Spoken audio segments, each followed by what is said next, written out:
Right now, doctors can bring you back from being clinically dead. Your heart can stop, your brain can flatline, and minutes later, you can wake up and ask, "What's for lunch?" So where exactly is the line between alive and gone? And what actually happens in between? We used to think death was simple. Heart stops, you're dead. End of story. But modern medicine has completely blown that idea apart. Think of death less like flipping a light switch off, and more like a building slowly losing power, floor by floor, system by system. Understanding that process tells us something wild about what being alive really means. The first thing that happens is your heart stops pumping blood.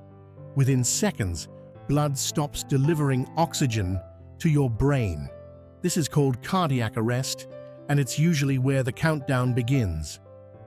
But here's the twist. Your brain doesn't just switch off like a phone losing battery. Instead, your brain cells starve.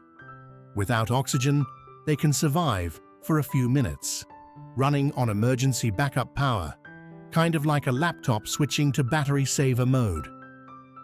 Neurons start misfiring in strange, chaotic bursts. This is one theory behind why some people report vivid experiences. Bright lights, floating sensations, memories flashing by during this window. Here's the surprising fact that changes everything.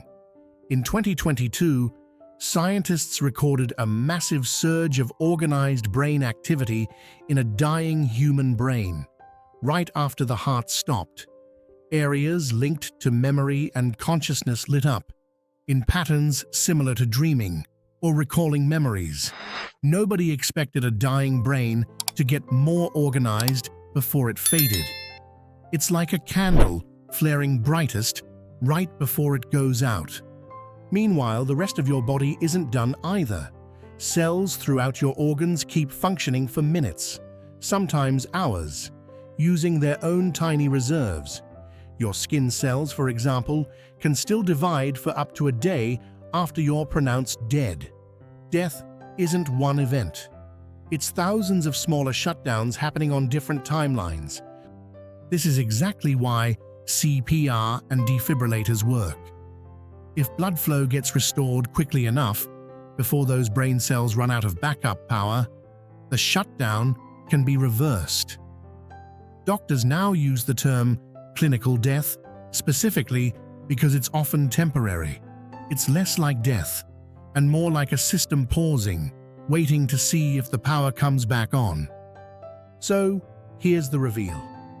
Death isn't a single moment. It's a gradual layered process, a cascade of systems failing at different speeds, with your brain sometimes lighting up one final time before it goes quiet for good. That instant you imagined when your heart stops, it doesn't really exist. What actually determines death is whether that cascade gets interrupted in time. And that's exactly why some people come back, and most don't. This changes how we think about consciousness itself. If your brain can still generate organized activity minutes after your heart stops, where exactly is the boundary of you?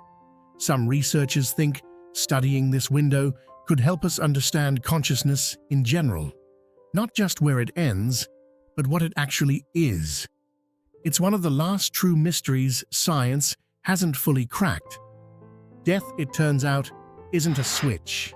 It's a slow fade with one last flicker of light.